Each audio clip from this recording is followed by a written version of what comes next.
Hello students, स्वागत है आप सभी का हमारे चैनल बाइलिंगुअल मैथ्स क्लासेस में। और फिर से मैं आपके बीच हाजिर हूँ बहुत ही खूबसूरत और शानदार सवाल के साथ।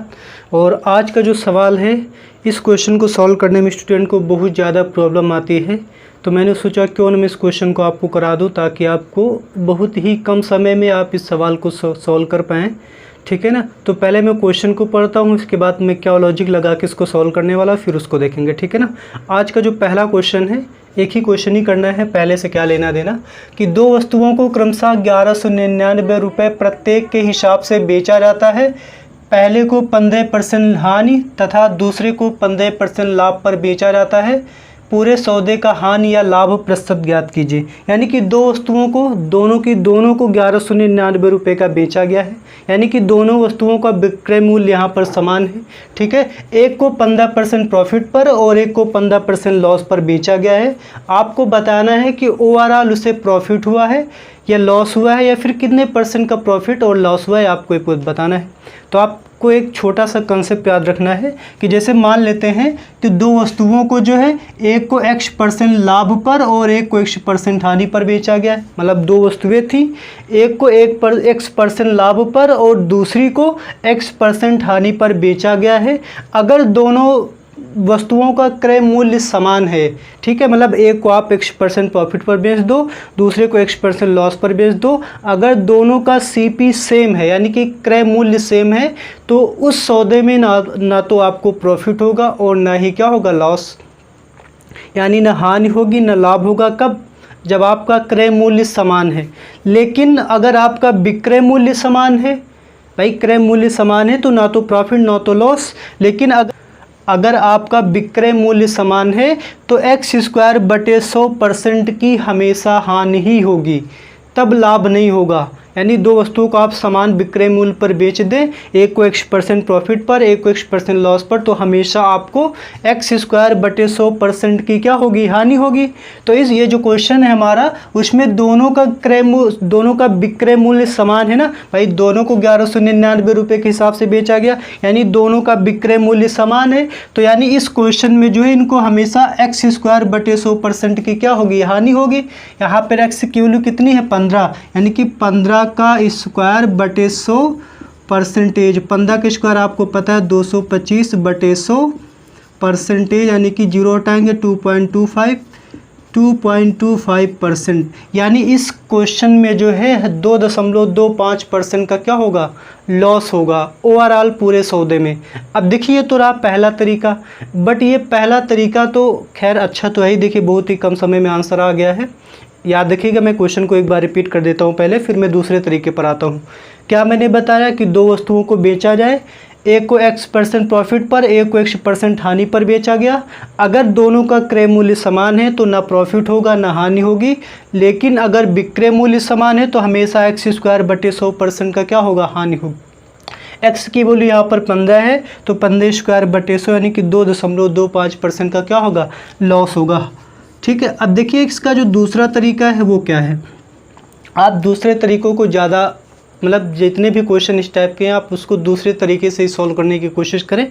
ये तरीका इसलिए यूजफुल है, अगर यहाँ पर डाटा बदल दे, यहाँ पे कुछ और % दे दिया जाए, यहाँ पे मान लिया 15 दिया गया तो यहाँ पे कुछ और 20% दे दिया जाए, तब ये वाला तरीका आपका काम नहीं करेगा। तब जो सेकंड तरीका मैं बताऊँगा, जो दूसरा तरीका बताऊँगा, वही तरीका काम करेगा। तो आप क्या करिए, ये जो % आपको दे रखा है, इसको आप भिन्न में चेंज कर लीजिए। तो 15% का क्या मतलब होता है भाई, % हटाते तो आपको पता है 100 लगाते हैं, तो 5 से काट दो, 5 या 15, 5 दूनी 10। ठीक है। मैंने 15% को भिन्न में चेंज कर लिया। देखिए आपने यहाँ पर क्या किया, 15% की हानि पर बेचा है, यानी अगर आप 20 का सामान 3 के लॉस पर बेचेंगे, भाई 20% लॉस हुआ है, यानी कि 20 पे 3 का लॉस हुआ है। भिन्न का ही तो मतलब होता है, जैसे लिखा होता है 70/100, यानी 100 में आपको 70 मिले हैं। तो अगर 15% हानि हुई है, यानी 20 पे आपका 3 लॉस हुआ है, तो यानी आपने 20 का जो सामान था आपने उसको कितने में बेचा, 17 में बेच दिया। इधर मैं CP लिख रहा हूँ, इधर मैं SP लिख रहा हूँ। 20 का सामान 17 में बेचा क्योंकि आपको 3 का लॉस हो गया। वैसे ही 15% का प्रॉफिट हुआ, यानी 20 पे अगर 3 का लाभ होगा, तो यानी आप 20 का सामान लेके आएंगे और 23 में बेचेंगे, तभी तो 3 का प्रॉफिट होगा ना भाई। दोनों डाटा सेम है ना, इसलिए इसी से मैंने काम चला लिया।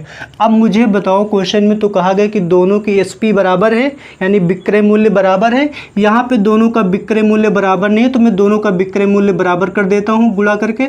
इसमें मैं 23 का गुणा कर देता हूँ और इसमें मैं गुणा कर देता हूँ 17 का, ठीक है। तो ये हो जाएगा 23 दूना 46 460, और इसका गुणा करेंगे 17 ते 51 और 17 दूना 34 5 39, ठीक है। इसको मैं गुणा करूँगा 17 दूना 34 यानी कि 340, और इधर तो वही आ जाएगा। अब देखिए दोनों का विक्रय मूल्य क्या हो गया, सेम हो गया ना, जैसा क्वेश्चन में कहा गया था कि दोनों का विक्रय मूल्य समान है। देखिए पहले केस में आपने क्या किया, 460 का सामान 391 में बेचा है, 460 का लेके आए हो, 391 का बेचोगे तो आपको नहीं लग रहा है कि 69 रुपये का लॉस होगा, यानी 69 का आपको लॉस हो गया। यहाँ पे क्या किया आपने, 340 का सामान 391 में बेचा है, यानी आपको 51 का प्रॉफिट हुआ। लॉस को मैं माइनस से रिप्रेजेंट करूंगा और 51 का लॉस हो गया।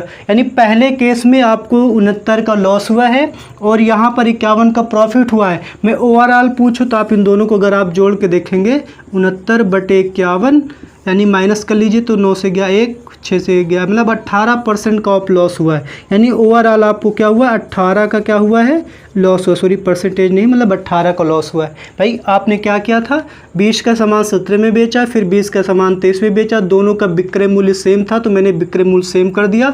यहाँ पे 460 का सामान 391 में बेचा, यानी कि 69 का लॉस हो गया, लॉस को आप माइनस से रिप्रेजेंट कर देंगे। 340 का सामान 391 में बिका, यानी कि 51 का प्रॉफिट हुआ। अगर मैं इन दोनों को जोड़ दूँ तो ओवरऑल मुझे 18 का लॉस हो गया। और आपको पता है कि जो लॉस परसेंट तो होता है या प्रॉफिट परसेंट होता है वो सीपी पे निकलता है, तो आपको 18 का लॉस हुआ। सीपी कितना है, ओवरऑल देख रहे तो दोनों का सीपी रखेंगे 0 6 4 10 4 3 7 1 8, यानी 800 सीपी हो गया।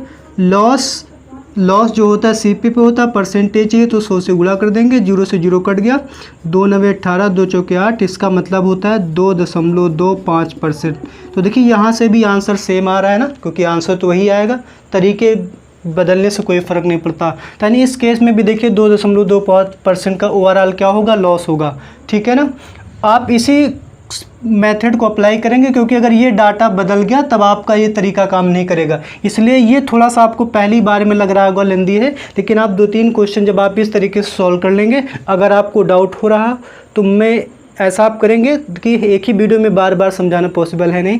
अगर आपको कहीं डाउट हो रहा तो आप इसको दोबारा देख लीजिएगा, इसमें तो कोई डाउट नहीं होगा, तो 100% क्लियर होगा। बट ये तरीका सही नहीं है, क्योंकि यहाँ पर अगर ये दोनों डिफरेंट डाटा हो जाएंगे तब आपको ये तरीका लगाना मुश्किल हो जाएगा, तब आपका यही तरीका काम करेगा। वैसा भी एक क्वेश्चन में अगले दिन नेक्स्ट वीडियो में आपको करा दूंगा, ठीक है, कि वहाँ पर ये वाला मेथड काम नहीं करेगा, यह वाला तरीका सभी जगह काम करेगा। तो वहाँ से आपको और क्लियर हो जाएगा। डाउट आ रहा है, वीडियो को रिपीट करके दोबारा देखिए। चलिए फिर मिलते हैं अगले वीडियो में। अगर वीडियो पसंद आए तो आप शेयर ज़रूर कर दीजिएगा। Thanks for watching this video.